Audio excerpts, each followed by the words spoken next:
મિત્રો આજના વિડીયો લેક્ચરની અંદર આપણે વાત કરવાની છે મિનિમમ મેક્સિમમ લાર્જ અને સ્મોલ ફંક્શન વિશે.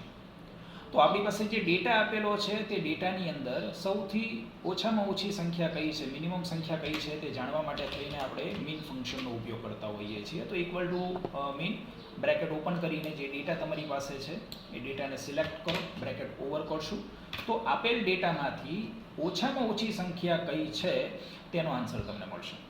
એવી જ રીતે આપેલા ડેટામાંથી સૌથી વધારે સંખ્યા, જે હાઈએસ્ટ સંખ્યા કઈ છે તેને જાણવા માટે થઈને આપણે ઇક્વલ ટુ કરીને મેક્સિમમ ફંક્શનનો ઉપયોગ કરતા હોઈએ છીએ, મેક્સનો.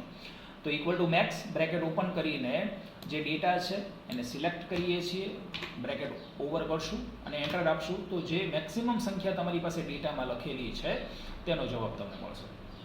હવે મિનિમમ અને મેક્સિમમ શું કરે છે કે તમારી પાસે સૌથી લોએસ્ટ અને સૌથી હાઈએસ્ટ સંખ્યા કઈ છે તેનો જવાબ આપે છે. જ્યારે લાર્જ અને સ્મોલ ફંક્શન એ ક્યારે કામ લાગશે કે જ્યારે તમે હાઈએસ્ટ નહીં પરંતુ સેકન્ડ હાઈએસ્ટ, થર્ડ હાઈએસ્ટ કઈ સંખ્યા છે તે જાણવું હોય તો તમારે લાર્જ ફંક્શનનો ઉપયોગ કરવો પડશે. અને સેકન્ડ લોએસ્ટ સંખ્યા કઈ છે, થર્ડ લોએસ્ટ સંખ્યા કઈ છે, એવી કોઈ તમારે સંખ્યા કે કોઈ જવાબ જોતો હોય તો એના માટે થઈને તમારે લાર્જ અથવા સ્મોલ ફંક્શનનો ઉપયોગ થાય છે.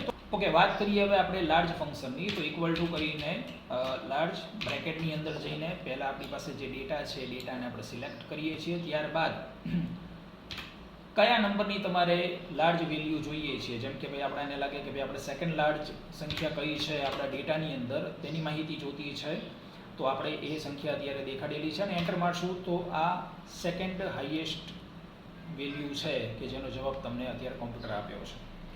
જો કદાચ તમને એમ લાગે કે મારે થર્ડ હાઈએસ્ટ કોણ છે તે વસ્તુ જોતી હોય તો જે રિઝલ્ટ તમારી પાસે આવ્યું છે તેમાં આપણે F2 આપીને એ ફોર્મ્યુલા ઓપન કરશું અને આપણે થર્ડ હાઈએસ્ટ સંખ્યા જોઈએ છીએ તો એ પ્રમાણે તમે સુધારા વધારા પણ પોતાની ફોર્મ્યુલાની અંદર કરી શકશો. ચલો વાત કરીએ આપણે સ્મોલ ફંક્શનની. તો ઇક્વલ ટુ કરીને આપણે સ્મોલ ફંક્શનનો ઉપયોગ કરીએ છીએ.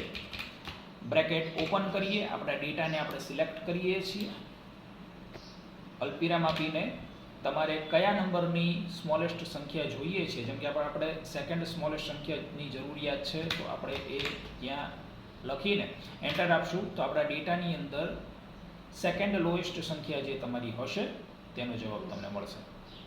મિત્રો, એક્સેલની આવી જ ફોર્મ્યુલાને શીખવા માટે થઈને આપ અમારા CCC એડવાન્સના કોર્સની અંદર જોડાઈ શકો છો અને વધારે માહિતી માટે થઈને આપ સરસ્વતી કોમ્પ્યુટર ધંધુકાની મુલાકાત લઈ શકો છો.